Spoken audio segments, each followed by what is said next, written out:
नमस्कार। मुलुकमा 2/3 नजिकको कम्युनिस्ट सरकार छ। जनताबाट निर्वाचित जनताका प्रतिनिधिले चलाएको सरकार जनताप्रति यति अनुत्तरदायी होला भन्ने सायद कसैले सोचेका थिएनन् होला, तर भइदियो यस्तै।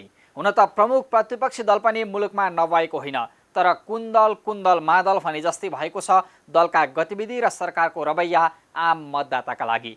हुन त यिनै मतदाताको अमूल्य मतले नै दलहरू सत्तामा पुगेका हुन् र सत्तामा टिकिरहेका छन्। तर हाम्रा दलहरू भने को जनता के को जनता भन्दै जनताले दिएको अमूल्य मतको अवमूल्यन गर्दै कुर्सी टिकाउने र सत्ता बचाउने खेलमा लागिरहेका छन्। प्रमुख प्रतिपक्षी दलदेखि लिएर सत्ता पक्ष मात्र होइन, अहिले सबै दल यति बेला महाधिवेशनको चटारोमा हुनुपर्ने बेला कोभिड-19 साँच्चीकै तगारो बनेर खडा भएको छ सबैका लागि। कतिलाई सत्ता टिकाउने खेल बनिरहँदा कतिलाई कुर्सी टिकाउने यही कोरोनाले सत्ता पक्षदेखि लिएर प्रमुख प्रतिपक्षसम्मको महाधिवेशन अन्यलग्रस्त बनाएको छ भने उनीहरूलाई कोरोना राम्रै बहाना समेत बन्दै आएको छ। सत्तामा लिसो टाँसिए जस्तै टाँसिरहने कोहीलाई कोरोना महामारीमा कसरी निर्णय गर्ने भन्ने प्रमुख वाक्य नै दलका शीर्ष नेतृत्वबाट आउन थालिसकेको छ। हुन त जनताले कोरोनाका कारण अकालमा ज्यान गुमाइरहे पनि सत्तारूढ दललाई के को चासो? नेकपाका पार्टी अध्यक्ष एवं प्रधानमन्त्री केपी शर्मा ओलीलाई जसरी पनि प्रधानमन्त्रीको कुर्सी बचिरहनु छ भने अर्का कार्यकारी अध्यक्ष पुष्पकमल दाहाल प्रचण्डलाई जसरी पनि प्रधानमन्त्रीलाई पदच्युत गरी त्यही कुर्सीमा बस्न मन लागेको छ यति बेला। अनि कसरी हुन्छ सहमति? अनि कसरी हुन्छ सचिवालय, केन्द्रीय समिति अनि स्थायी समिति बैठक? यही अलमलमा रुमलिएको छ नेकपाको रणनीति। यता प्रमुख प्रतिपक्षी दललाई पनि कोरोना महामारी साँच्चीकै फापेको छ। नभए पूर्व निर्धारित महाधिवेशन अन्यलग्रस्त बनाएर किन हिँड्न खोज्यो पार्टी सभापति शेरबहादुर देउवा अर्कै बाटोमा? केवल कुर्सीमा टिकिरहने न्यू चाहिएको छ सबैलाई। नभए विश्वको शक्तिशाली मुलुक अमेरिकामा राष्ट्रपतिको चुनाव हुन सक्ने, छिमेकी मुलुक भारतको बिहारको विधानसभा निर्वाचन हुन सक्ने, हाम्रो नेपालमा भने राजनीतिक दलका महाधिवेशन किन हुन नसक्ने? यो प्रश्न ज्वलन्त रूपमा अघि आएको छ। हुन त चैत महिनादेखि नेपाल भित्रिएको कोरोनाले 1100 भन्दा बढी मानिसको ज्यान लिएको छ।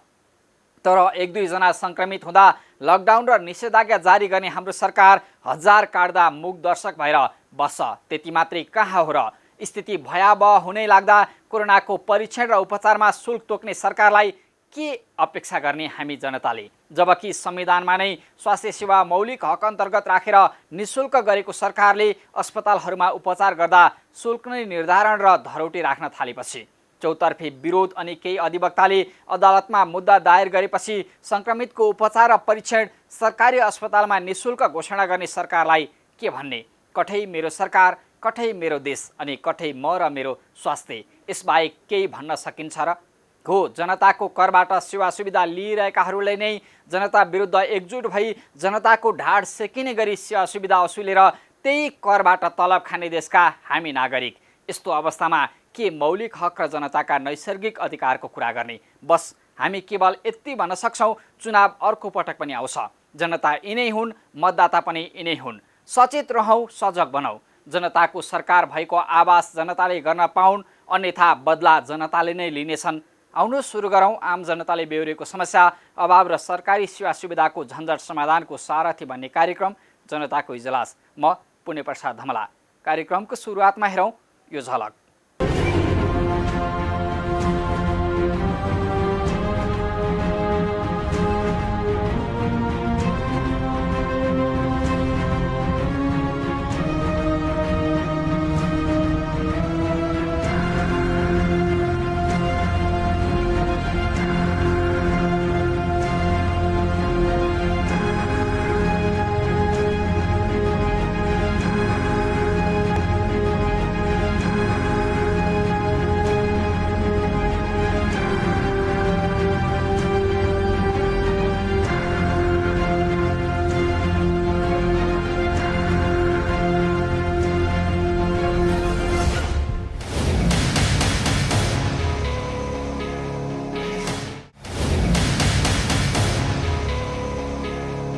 स्वागत छ कार्यक्रम जनताको इजलासमा। आज हामी अवैध खानी र क्रसर बन्द गर्ने सरकारी निर्देशन र क्रसर खानीको स्थलगत वस्तुस्थिति बारेको फलोअप रिपोर्ट, अनुमति भन्दा बढी परिणाममा खानी दोहन गरेर कारबाहीको सिफारिस गरिएका सिमेन्ट उद्योगीलाई मन्त्रीले नै दिएको संरक्षण, कोरोना संक्रमित भएर होम आइसोलेसनमा बस्नेहरू बढ्दै गर्दा यसले निम्त्याउन सक्ने जोखिमबारेको सामग्री, सुनसरीको झुम्कास्थित माटो तथा मल परीक्षण प्रयोगशालामा गरिएको स्थलगत खबर अनुगमन र निरन्तरको सडक शास्तिबारेको गुनासोसहित उपस्थित भएका छौँ।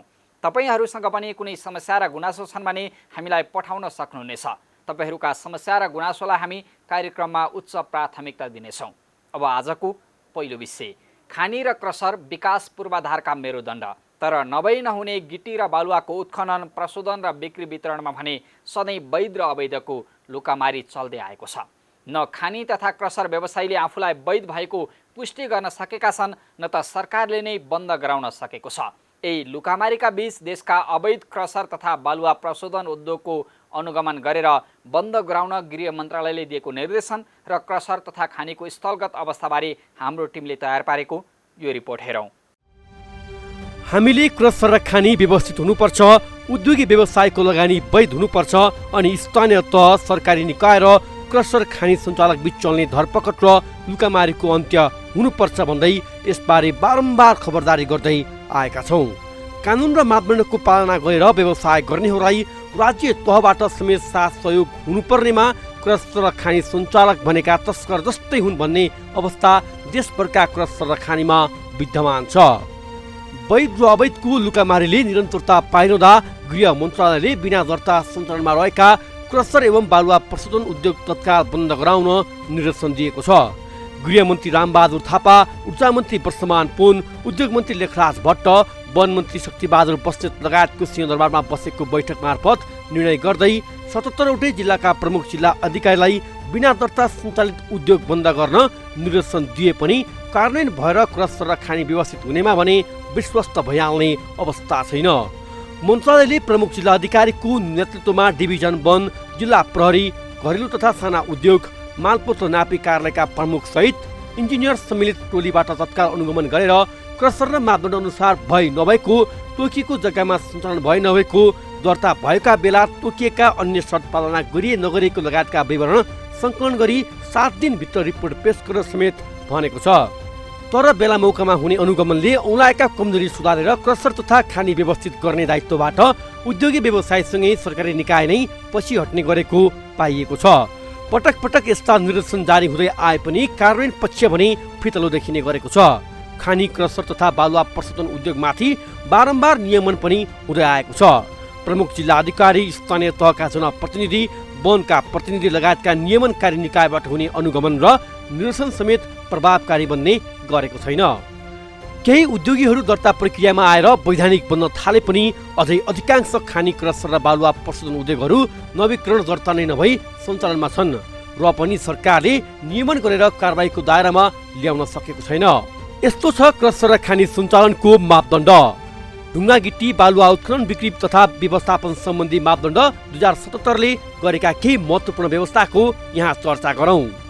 घना बस्ती र वन क्षेत्रको 2 किलोमिटर, राजमार्गको 500 किलोमिटर, नदी, सडक, पुल तथा झोलुङ्गे पुलको 1 किलोमिटर तल र 500 मिटर माथिको नदीजन्य पदार्थ उत्खनन र सङ्कलन गर्न पाइने छैन। स्वीकृत वातावरणीय अध्ययन प्रतिवेदनले तोकेको स्थान तथा क्षेत्रमा मात्रै उत्खनन र निर्माण सामग्री सङ्कलनको अधिकार। प्रचलित कानुन बमोजिम वातावरणीय अध्ययन प्रतिवेदन तयार गरी अधिकार प्राप्त निकायबाट स्वीकृत पाएका उद्योगले मात्र उत्खनन र सङ्कलन गर्न पाउने।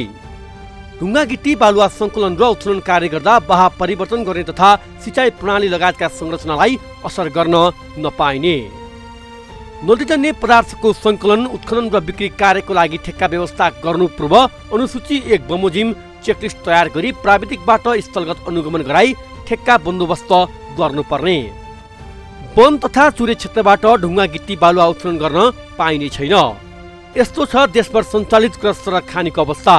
देशभरको विकास निर्माणमा नभई नहुने पदार्थ हो ढुङ्गा गिट्टी र बालुवा।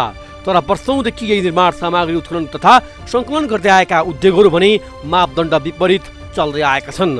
कतिपय क्रसर तथा खानी उद्योगले स्थानीय तहमा व्यवसाय दर्ता गरे पनि उद्योग नवीकरण वर्षौंदेखि भएको छैन र पनि स्थानीय तहमा व्यवसाय दर्ता गरेको र कर तिरेको नाममा अधिकांश क्रसर तथा खानी सञ्चालन हुँदै आएका छन्। काठमाडौँ उपत्यकाको खानी तथा क्रसर हब मानिने गोदावरी नगरपालिकाको लेले, टिका भैरव, छम्पी, डुकुथाप क्षेत्रमा सञ्चालित खानी र क्रसर हुनुवा पूर्वको झापा इलामदेखि देशका तराईका बारा, पर्सा, सिरा, रौतहट, सिन्धुली, उदयपुर लगायतका खोला बगरमा सञ्चालित क्रसर अनि दोलखाको तामाकोशी नदी क्षेत्रका अन्य खोला क्षेत्र तथा काभ्रे, सिन्धुपाल्चोक लगायतका नदी खोला आसपासका क्रसर नै किन नहुन्। यी मात्रै होइन, अहिले चितवन, हेटौडा, नवलपरासी, दाङ, कपिलवस्तुदेखि रुकुम रोल्पासम्म क्रसर र खानी विस्तार भएका छन्। तर मापदण्ड विधि पूरा गरेर होइन, दर्ता बिनै स्थानीय तह, सिडिओ र स्थानीय प्रहरी प्रशासन रिझाएर यसरी संख्यात्मक रूपमा मात्रै वृद्धि भएका क्रसर र खानी व्यवस्थित गर्नुपर्ने आवाज लामो समयदेखि उठे पनि व्यवस्थित हुन सकेको छैन। अवस्था यस्तो छ कि खोला किनारमै, वन जङ्गलसँगै सडक बस्तीको छेउमै खानी तथा क्रसर चलिरहेका छन्। विधि र मापदण्ड कार्यान्वयन गराउने भन्दा स्थानीय तहलाई कर अनि क्रसर तथा खानी व्यवसायबाट बेला मौकामा आउने साथ सहयोग नै प्यारो बनिरहेको छ। कानुनले निश्चित विधि र मापदण्डका आधारमा क्रसर र खानी सञ्चालन गर्न गराउन पाउने व्यवस्था गरेको भए पनि अधिकांश स्थानमा व्यवसायले मापदण्ड पूरा गराउन सकेका छैनन्। मापदण्ड पूरा नभएको जान्दा जान्दै स्थानीय तहले करकै लागि व्यवसाय दर्ताको अनुमति दिएर अवैधानिक काम गर्नेहरूलाई जान संरक्षण गरिरहेका छन्। अब सरकारी तहबाट दिएको अवैध क्रसर र खानी बन्द गराउने निर्देशन कार्यान्वयन हुन्छ वा बन्द खुल्लाको लुकामारीले उस्तो निरन्तरता पाउँछ, त्यो भने हेर्न बाँकी छ। हामीले क्रसर र खानी बीचको लुकामारी रोकिनुपर्छ। यदि वैधानिक भएमा निर्वाध चल्ने र अवैध भएमा वैधानिक नबन्दासम्म बन्द हुनुपर्छ भन्दै बारम्बार यसबारे खबर प्रसारण गरिरहेका छौँ। व्यवसायीले करोडौँ लगानी फसाएका छन्। निर्माण सामग्रीको आवश्यकता पनि पर्छ। यसर्थ खानी र क्रसर सधैँ बदनाम होइन, व्यवस्थित बन्नुपर्छ। यसमा स्वयं व्यवसायी र सरकार गम्भीर बनुन्। अब आजको दोस्रो विषय, कानुन सबैका लागि समान अनि बराबर। यो संवैधानिक अनि कानुनी बाध्यता। तर यहाँ कानुन सबैका लागि बराबर भनिए पनि राजनीतिक आस्था र लाभका आधारमा काखा र पाखाको व्यवहार चलिरहेको छ। देशका विभिन्न स्थानमा सञ्चालित 9वटा सिमेन्ट उद्योगले खानी मार्फत निर्धारित परिमाणभन्दा धेरै चुनढुङ्गा निकालेको भन्दै खानी तथा भूगर्भ विभागले कारबाहीको सिफारिस गरे पनि उद्योग मन्त्री लेखराज भट्टले नै कारबाहीको सिफारिस गरिएको प्रतिवेदन कार्यान्वयन नगरेर सिमेन्ट उद्योगलाई उन्मुक्ति दिएको पाइएको छ। हेरौँ यो रिपोर्ट। खनिज सम्पदाको अवैध दोहन गर्ने सिमेन्ट उद्योगलाई कारबाही गर्नुभन्दा पनि उल्टो उन्मुक्ति दिने तयारी गरेको बाहिरिएको छ। उद्योग वाणिज्य तथा आपूर्ति मन्त्रालयबाट व्यापारीलाई कारबाही भन्दा पनि उल्टो संरक्षण दिने गरिएको रहस्य बाहिरिएको हो। उद्योग वाणिज्य तथा आपूर्ति मन्त्री लेखराज भट्टले व्यापारी रिझाउन खोज्दा राज्यले अर्बभन्दा बढी नोक्सानी बिहोर्नु परेको छ। मन्त्री भट्टले खनिज सम्पदाको अवैध दोहन गर्ने सिमेन्ट उद्योगबाट असुल गर्नुपर्ने जरिमाना छुट दिने गरी निर्देशन दिएसँगै राज्यको ढुकुटीमा जम्मा हुनुपर्ने 1,26,29,00,000 रुपियाँ घाटा हुने भएको हो। देशका विभिन्न स्थानमा सञ्चालित 9वटा सिमेन्ट उद्योगहरूले खानी मार्फत निर्धारित परिणाम हुँदा धेरै चुनढुङ्गा निकालेको भन्दै खानी तथा भूगर्भ विभागले कारबाहीको सिफारिस गरेको थियो। तर उद्योग मन्त्री भट्टले कारबाहीको सिफारिस गरेको प्रतिवेदन कार्यान्वयन नगर्ने गरी निर्देशन दिएर सिमेन्ट उद्योगलाई उन्मुक्ति दिएका छन्। तोकिएको भन्दा बढी खानी उत्खनन गर्ने कम्पनीहरूमा देशका ठुलो सिमेन्ट कम्पनीहरू नै रहेका छन्। मारुति सिमेन्ट, सिद्धार्थ मिनरल्स प्राली, उदयपुर मिनरल्स टेक प्राली, डोलामाइट चुनढुङ्गा प्राली, सोनापुर मिनरल्स एन्ड आयल प्राली, अन्नपूर्ण क्वारिज प्राली, युनाइटेड सिमेन्ट, सर्वोत्तम सिमेन्ट र कञ्चन क्वारिज कम्पनीलाई मन्त्री भट्टकै आदेशमा उन्मुक्ति दिएको छ। उद्योगहरूले सरकारबाट लिएको अनुमतिभन्दा अधिक मात्रामा उत्पादन गरेका कारण राज्य कोषलाई 1,26,19,48,000 रुपियाँ नोक्सानी पुगेको विभागले तयार गरेको प्रतिवेदनमा उल्लेख छ। विभागका अनुसार आर्थिक वर्ष 2075-76मा अधिक मात्रामा खानी उत्खनन गर्ने 7वटा कम्पनी रहेका छन्। 76-77मा 2वटा कम्पनीले तोकिए भन्दा बढी खानी उत्खनन गरेको विभागको प्रतिवेदनमा उल्लेख छ।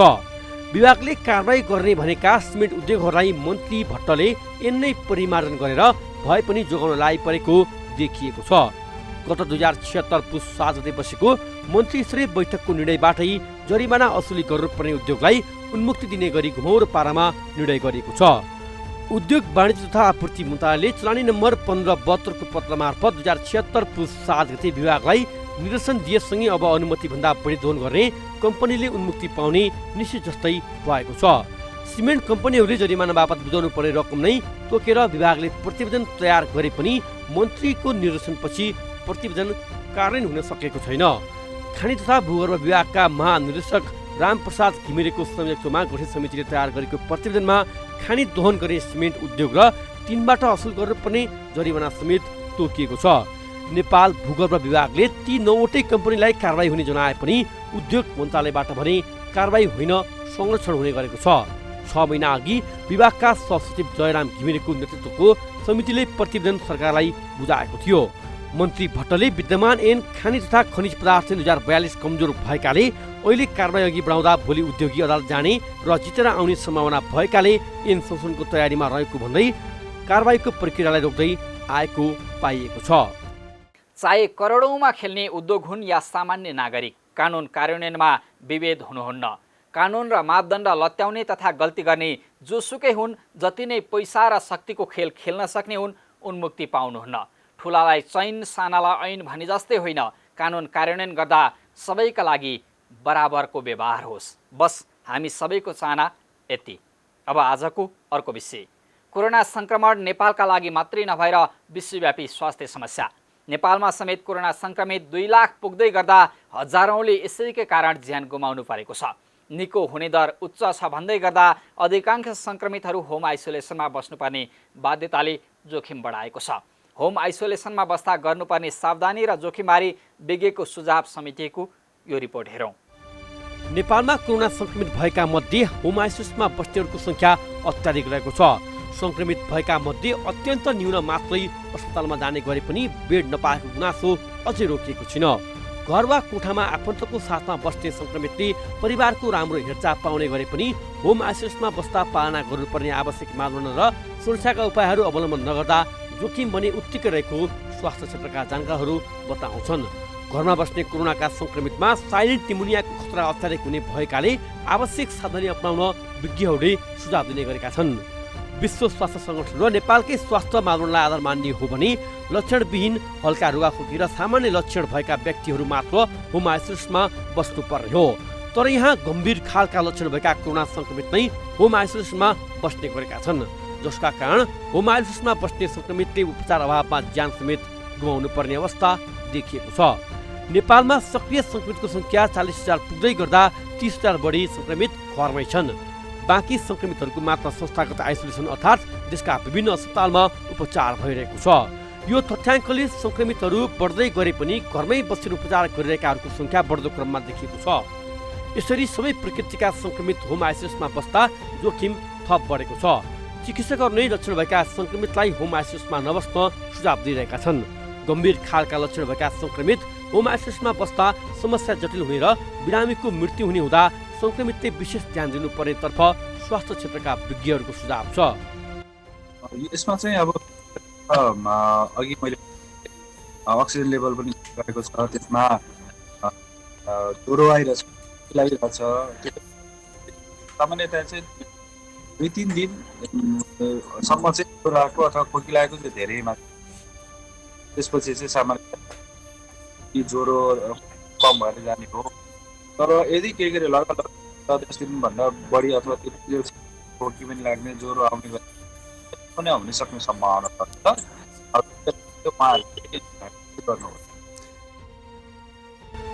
चिकित्सकका अनुसार लक्षणविहीन सामान्य रुगाखोकी लागेका र सामान्य लक्षण भएका व्यक्तिहरू मात्र होम आइसोलेसनमा बस्नुपर्ने हुन्छ। तर लगातार ज्वरो आउने, खोकी लागिरहने जस्ता जटिल प्रकारका लक्षण देखा परेका खण्डमा तुरन्त चिकित्सकसँग परामर्श लिनुपर्ने भए पनि घर घरमा संक्रमितको संख्या त्यो पनि लक्षण सहितको संक्रमितको संख्या बढिरहेको छ। चिकित्सकको सल्लाह अनुसार औषधिको सेवन गर्न, अक्सिमिटरको प्रयोगले अक्सिजनको मात्रा जाँच गर्ने, होम आइसोलेसनमा अक्सिजनमा बसेर अक्सिजनको मात्रा सन्तुलित देखिए पनि निमोनियाको उपचार नपाउँदा निमोनिया बढ्न सक्नेतर्फ चिकित्सकले सचेत पुर्याइरहेका छन्। सामान्य व्यवस्थाले निमोनिया झन् जटिल हुने भएकाले तुरन्त नजिकको अस्पताल जानुपर्ने चिकित्सकको सुझाव छ। होम आइसोलेसनमा बस्दाखेरि हामीले विभिन्न नियमहरू हामीले पालन गर्नुपर्ने हुन्छ। जस्तै चाहिँ हामी बस्ने कोठा चाहिँ छुट्टै हुनु पर्यो, सकभर चाहिँ बाथरुम पनि छुट्टी भएको राम्रो। यदि छुट्टी भएन भने हामीहरूले त्यसलाई चाहिँ प्रयोग गरिसकेपछि राम्रोसँग सङ्क्रमण रहित बनाउनु पर्ने हुन्छ। होम आइसोलेसनमा बस्दाखेरि हामीले पोसिलो खाना खाने, हल्का व्यायाम गर्ने, दिनको चाहिँ आधी घन्टा 1 घन्टा घाम ताप्ने, रातिको 8 देखि 9 घन्टासम्म सुत्ने तथा खानामा चाहिँ विभिन्न भेराइटीको खानाहरू चाहिँ खानुपर्ने हुन्छ। यो कोरोना सङ्क्रमण भएको व्यक्तिले दाल भात तरकारी दुध फलफुल माछा मासु चाहिँ सबै खाना हुन्छ र खास गरेर चाहिँ चिसो कुराहरू जस्तो दहीहरू त्यस्तै फ्रिजमा राखेको कुराहरू आइसक्रिमहरू यो चाहिँ नखाँदै राम्रो हुन्छ। र अर्को कुरा भनेको के हुन्छ भने होम आइसोलेसनमा बस्दाखेरि हामीले नियमित रूपमा तापक्रम र अक्सिजनको सेचुरेसन चाहिँ नापिरहनु पर्ने हुन्छ। यदि तापक्रम 99बाट बढ्यो अथवा 100 प्लस भयो भने त्यो बेलामा हामीले सिटामोल खाएर ज्वरोलाई हामीले कन्ट्रोल गर्नुपर्ने हुन्छ। त्यस्तै खोकी लाग्यो भने हामीले कफ सिरप खान सकिन्छ। त्यस्तै पखाला लाग्यो भने हामीले जीवनजल लगायतका औषधिहरू पनि खान सकिन्छ। यदि अक्सिजनको मात्रा 92बाट अक्सिजनको मात्रा घट्यो, खोकी चाहिँ लागिरह्यो, सास फेर्न चाहिँ गाह्रो भयो, त्यस्तो अवस्था आयो भने साइलेन्ट निमोनिया हुनसक्छ। र साइलेन्ट निमोनिया भयो भने अक्सिजनको लेभल 81 ड्रप भएर चाहिँ इमर्जेन्सीको अवस्था आउँछ। त्यो भएको हुनाले हामीले दिनमा 5-6 पटक चाहिँ हामीले अक्सिजनको लेभल नाप्नुपर्ने हुन्छ र अक्सिजनको लेभल 95, 96, 97, 98 हुँदाखेरि एकदमै राम्रो हुन्छ भने यदि अक्सिजनको लेभल चाहिँ घटेर त्यसो 93, 92, 91 हुँदै घट्दैछ भने त्यो अवस्थामा हामीले कतै हामीलाई साइलेन्ट निमोनिया त भएन भन्ने कुरा चाहिँ हामीले आशंका गर्नुपर्ने हुन्छ। र कहिले पनि भोलि उपचार गर्न नजाउँला पर्सि जाउँला भनेर हामी घरमा बस्यौँ भने र भित्र चाहिँ निमोनिया डेभलप भयो भने एकैचोटि हामीलाई चाहिँ अप्ठ्यारो अवस्था हुन्छ र सिधै भेन्टिलेटरमा जानुपर्ने, आइसियुमा जानुपर्ने त्यो अवस्था हुन्छ। त्यो भएको हुनाले हामीले अत्यन्तै चनाखो भएर अक्सिजनको लेभल नाप्ने, सास फेर्न गाह्रो भएको छ, घ्यारिएर भएको छ कि छैन त्यो कुरो आफूले थाहा पाउने, त्यस्तै खोकी चाहिँ रातभरि खोकी लागिरहेछ अथवा दिनभरि खोकी लाग्छ, सामान्य कफ सिरपले पनि निको भएको छैन भने त्यो अवस्थामा चाहिँ हामीले निमोनिया भयो कि भन्ने ठानेर एकचोटि हामी हस्पिटल चाहिँ जानुपर्ने हुन्छ र त्यहाँ एक्सरे गरिसकेपछि यदि चाहिँ निमोनिया भएको छैन, चेस्टमा इन्फेक्सन छैन भने हस्पिटलले चाहिँ घरमै पठाउँछ र यदि चाहिँ भइसकेको छ भने चाहिँ भर्ना भएर उपचार गर्नुपर्ने हुन्छ। चिकित्सकका अनुसार अधिकांश कोरोना सङ्क्रमितलाई सुत्ने बेलामा बढेर श्वास प्रश्वासको समस्या देखिने हुँदा समस्या बढे मात्र अस्पताल पुग्नेहरू धेरै मात्रामा रहेकाले यसले थप जटिलता निम्तिएको छ। कोरोना सङ्क्रमितमा निमोनियाको खतरा ज्यादा हुने र निमोनियाको उपचार गर्न अस्पताल नै जानुपर्ने भएकाले होम आइसोलेसन जोखिम बढाउने कारक बन्ने हो कि भन्ने चिन्ता विज्ञहरूले गर्दै आएका छन्। घरमा परिवारको माया ममता अनि राम्रो खानपान पाइन्छ, तर उपचारका लागि अस्पताल नै एकमात्र उत्तम थलो हो। कोरोना सङ्क्रमित बढ्दै गर्दा होम आइसोलेसनमा बस्नेहरू बढिरहेका छन्। केही हजार मात्रै उपचार गर्ने अस्पतालमा कहिलेसम्म बेड नभएको बहाना, घर घरमा बढ्दै गरेका सङ्क्रमितले उपचार नपाएर मर्नुपर्ने अवस्था नआओस्। होम आइसोलेसनमा बस्नेहरू सजग र सुरक्षित बनाऊ। अब एकैछिन विश्रामपछि सुनसरीको झुम्का स्थित माटो तथा मल परीक्षण प्रयोगशालामा गरिएको स्थलगत खबर अनुगमन र सडक शास्तिबारेको गुनासोसहित उपस्थित हुनेछौँ। हामीसँगै रहनुहोला।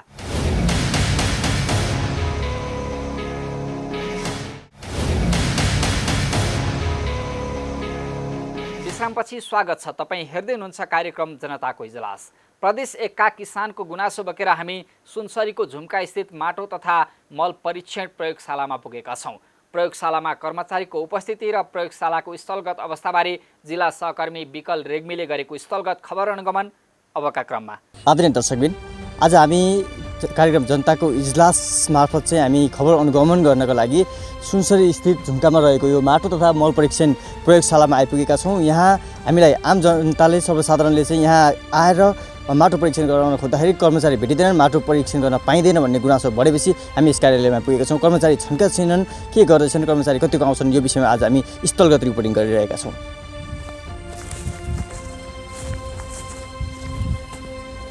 हामी यो कार्यालयमा प्रवेश गरिरहेका छौँ। यहाँ विभिन्न यो नागरिक वडापत्र देख्न सक्छौँ। यहाँ विभिन्न परीक्षणहरू हुन्छ र जसको लागि टाइम यति लाग्छ। हामी यहाँ देख्न सक्छौँ। अब हामी कार्यालय परिसरभित्र प्रवेश गर्दैछौँ।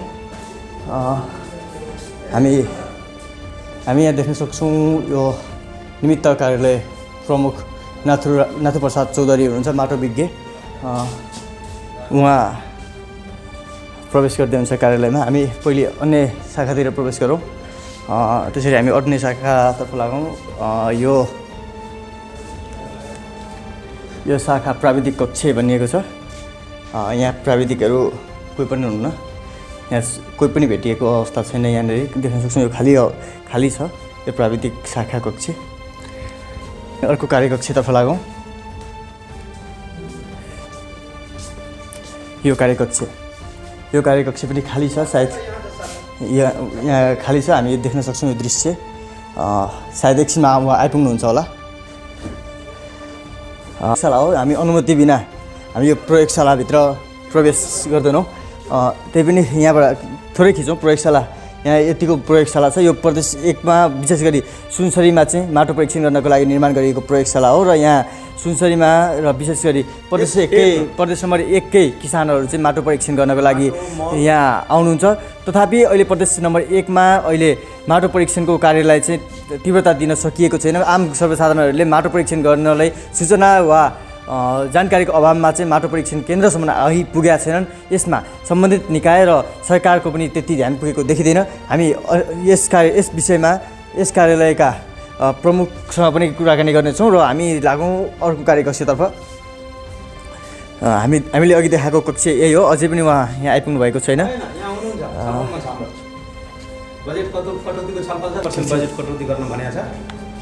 सूचना अधिकारी हुनुहुन्छ, नाम दिगम्बर यादव, माटो विज्ञ हुनुहुन्छ उहाँ।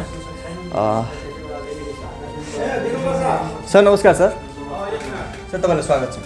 धन्यवाद। सर तपाईँहरूको यस कार्यालयमा कतिजना कर्मचारी हुनुहुन्छ? हाम्रो यस कार्यालयमा अहिले 12 जना छौँ। यहाँ सबै 12 जना हुनुहुन्छ अहिले? 12 जना अहिले यस्तो छ, कोही फिल्डमा गएको छ काजमा काममा। कतिजना फिल्डमा जानुभएको छ? अहिले 5 जना छ। 5 जना फिल्डमा जानुभएको छ। लगबुक देखाउन सक्नुहुन्छ हजुरले? तुक्का बर्मन आदेशै छ। लगबुक देखाउन सक्नु, यो अफिस नै हो हजुर? लगबुक देखाउन सक्नुहुन्छ? सकिन्छ। लगबुक दिनुहोस्, ऊ बर्मन आदेश दिनुहोस् कि। बर्मन आदेश छ। हामीले यहाँ देख्न सक्छौँ उहाँले भर्खरै मात्र हाजिर गर्नुभएको छ र हामीले आउँदाउँदै उहाँले भर्खरै मात्र। सर यो बुकमा तपाईँले के गर्नुभयो अहिले बताइदिनुहोस् न। अहिले हजुर त्यो तपाईँले भन्दै हुन्थ्यो अनि त्यो कर्मचारी हाजिर पुस्तिकामा हजुरले एकाएक अहिले हाजिर गर्दै हुनुहुन्थ्यो यहाँ? हाजिर होइन हो प्रभु, यहाँ तपाईँको जुन भ्रमणमा जानुभएको छ उहाँहरूको चढाएको हेर्दैछु म। सर हजुरले त डट पेनले चलाइराख्नु भएको थियो अहिले? हजुर डट पेनले लेखेर चलाउँदै हुनुहुन्थ्यो। अनि डट पेनले त मैले दिन चढाउने हो, यसमा त चढाउने हो नि त। यो काज गएको हो हजुर, यो काजको यसमा हाजिरीमा चढाइँदैन। अहिले कतिजना बाहिर हुनुहुन्छ? अहिले 5 जना बाहिर हुनुहुन्छ। 5 जना। उहाँहरूको लगबुकमा देखाइदिनुहोस् न बाहिर जानु। लगबुकमा भर्नु पर्दैन, यो काज होइन, काज भन्दा पनि काजमै जानुभएको 5 जना। ए लगभग छ कर्मचारी जो अहिले बाहिर जान खोज्दैछन्, जो कुनै काम विशेषले गएको छ यसमा हो सर। यसमा लगबुक मैले भन्न खोजेको तपाईँ कुरै बुझ्नुहुन्न। यहाँ अर्को छ लगबुक? अर्को लगबुक छ कि यही हो? लगबुक त छ त, 2टा छ। यसपालि साउन्डेको कहाँ छ त देखाउनुहोस्। आज त सबै कार्यकारीमा छन्। होइन महेश गएछ यहाँ हेर्नुहोस्, महेश सापकोटा अहिले भर्खरै निस्किनु। एकजना एकजना काजको हेर्नुहुन्छ भनेदेखि भर्मन आदेश हेर्नुहोस्। काजमा 3 जना जानुभएको छ? होइन 5 जना। काजको यो पत्र 3 जनाको? 5 जनाको छ। खोज्दैछ नि, निकालिदिनुहोस् न। 5 जनाको छ। 5 जनाको छ। भ्रमण आदेशको त्यो किताब त्यहाँ दिएँ त सर। यहाँ छ।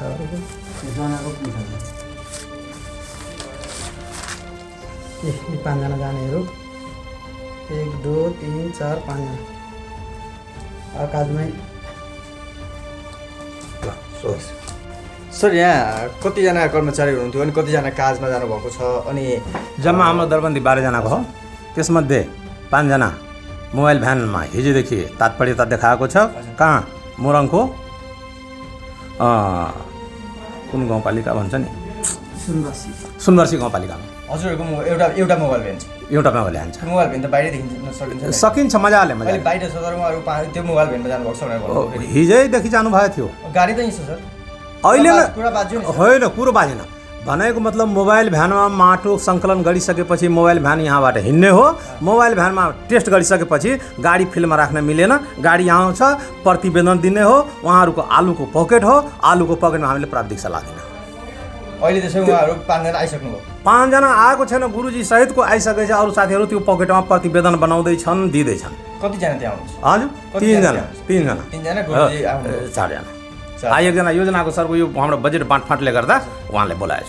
अरू सर यो कार्यालयबाट के हुन्छ अनि सर्वसाधारणले कसरी सेवा लिइरहेको छ? हो एकदम धेरै राम्रो। हुन त सोध्नुपर्ने योजना सरसँग, त्यही पनि हजुरले सोधिदिनु भयो, जवाब म होइन न, कार्यालय प्रमुखको सम्पूर्ण जवाबदेही कार्यालय प्रमुखको हो, तर फाँट किन दिनु पर्यो? तर सर हामीले त फाटफाटमा गएर भन्दा पनि हजुरबाट जिम्मेवार यो ठाउँमा हामीले किसानलाई 3 तरिकाबाट सेवा दिइरहेछौँ। एउटा किसानले आफैले स्वयं माटो ल्याएको रहेछ भनेदेखि नेपाल सरकारले या प्रदेश सरकारले, पहिला नेपाल सरकार अहिले प्रदेश सरकार भयो, 75% छुट दिएर उसको माटो टेस्ट गरिरहेछ। अर्को कुरो हाम्रो कार्यक्रम मोबाइल भ्यानबाट पनि माटो सेवा दिइरहेछु, परीक्षण गरिरहेछु र किट बक्सबाट पनि माटो परीक्षण गरिरहेछु। अब मोबाइल भ्यानबाट कुनै कुनै ठाउँमा साझेदारीमा पनि हामी कार्यक्रम गर्ने गरेका छौँ।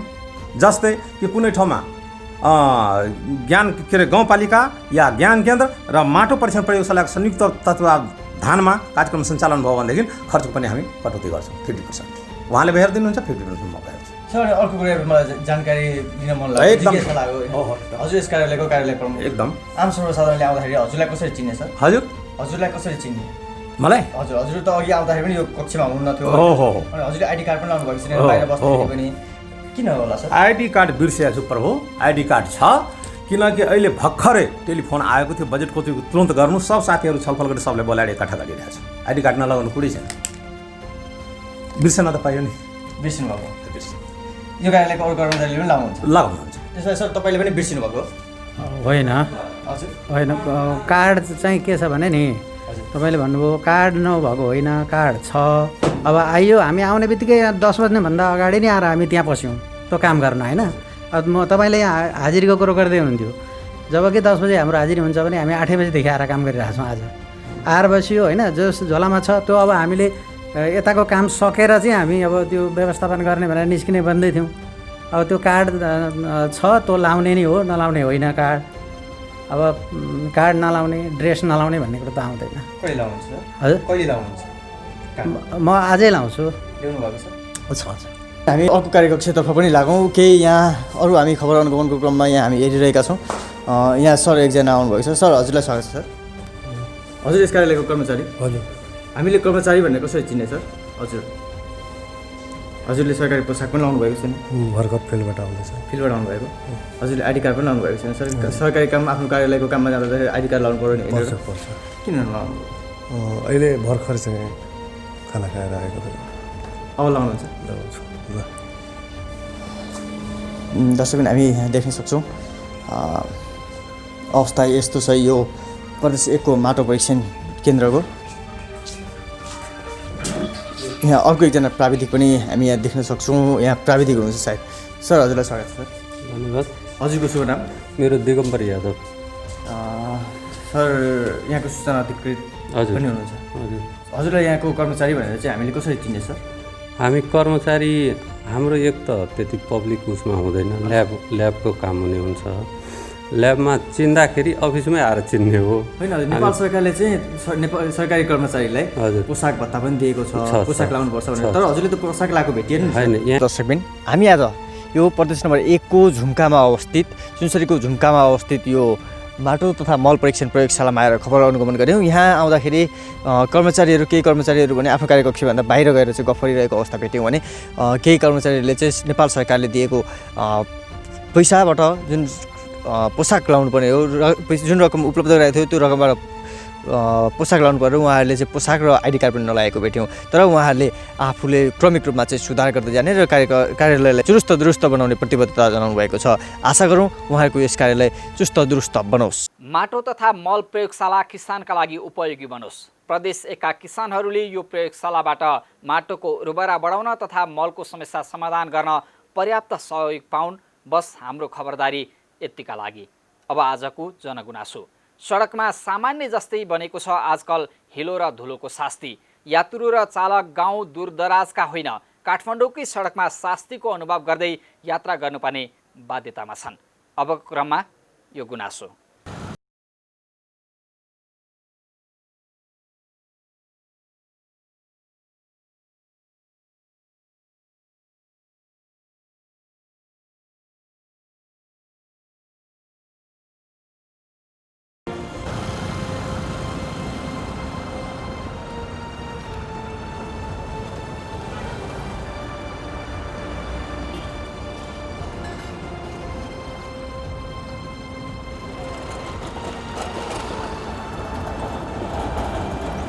यो पहिलो लकडाउन अगाडि नै यिनीहरूले यो बाटो खनेर ढलेहरू हाल्ने काम गर्दै थिए। लकडाउनमा पनि त्यो काम भइरहेको थियो।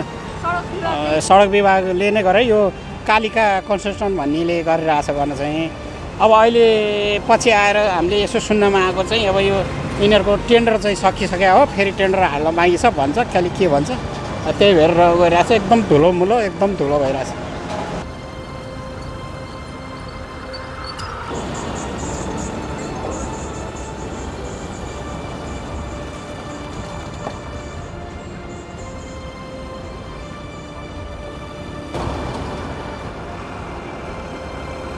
हामी चाहिँ आक्रान्त भएको चाहिँ 4-5 वर्ष नै भइसक्यो। किनभने यो एउटा हेरिटेज क्षेत्र पनि हो, टेलिकम यहीँनिर छ, एनसेल यहीँनिर छ, अनि बिजनेस लाइन पनि एउटा हब सेन्टर जस्तो बनिसकेको ठाउँमा हामीले चाहिँ विभिन्न प्रकारका मान्छेहरू आवत जावत गर्ने। त्यहीँ एयरपोर्ट छ, एयरपोर्टबाट चाहिँ ठुल्ठुलो होटलहरू यतातिर छ, राष्ट्रपति कार्यालय जानु पर्यो भने यही बाटो भएर जान्छन्। त्यहाँ ओर्लिने बित्तिकै हिँड्ने बाटोको अवस्था देखेर हामी दिकदारी भएका छौँ। र पत्रकारहरूले हाम्रो इन्टरभ्यू लिएर गइसकेपछि उहाँहरूले प्रसारण मात्रै गर्ने होइन कि अलिकति दबाब दिने खालको नगरिदिएको हो कि जस्तो भान पनि हामीलाई भएको थियो। र यहाँको यो प्राइम टेलिभिजनले चाहिँ अब यो अहिलेको यहाँको जल्दबल्द यो सबैभन्दा ठुलो समस्याको रूपमा हामीले देखेको छौँ।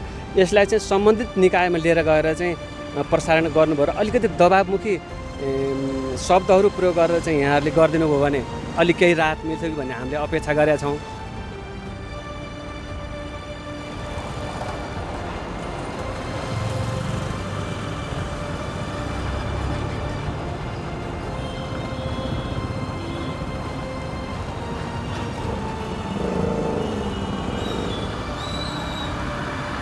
गुनासो त कति छ हामीले यत्रो राज्यलाई कर तिरेको छ। रात दिन हिँड्दा हाम्रो गाडी यहाँ 1 महिना बिग्रिन्थ्यो भनेदेखि यहाँ 7 दिनमा हाम्रो गाडी बिग्रिन्छ।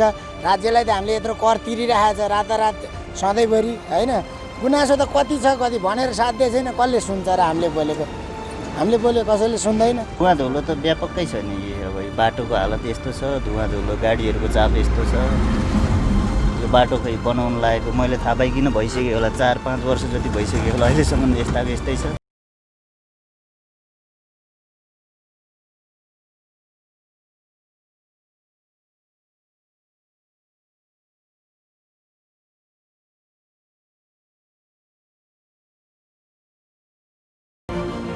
यी र यस्ता कुनै पनि पीडा व्यथा समस्या अनि गुनासोमाथि कार्यक्रम जनताको इजलास मार्फत निरन्तर खबरदारी गरिरहनेछौँ।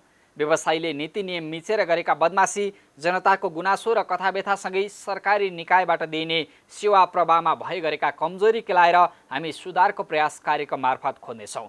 तपाईँ हामीलाई आफूले बेहोरेका समस्या र गुनासो स्क्रिनमा देखाइएको टेलिफोन नम्बर र इमेल ठेगानामा पठाएर वा टिपाएर समस्या समाधानको साझा आवाज बन्न सक्नुहुनेछ। हवस् त, आजका लागि जनताको इजलास यति नै। फरक विषयवस्तु र तपाईँहरूकै गुनासोसहित अर्को कार्यक्रममा पुनः उपस्थित हुने नै छौँ। प्राइम टाइम्स टेलिभिजन हेर्दै रहनुहोला। नमस्कार।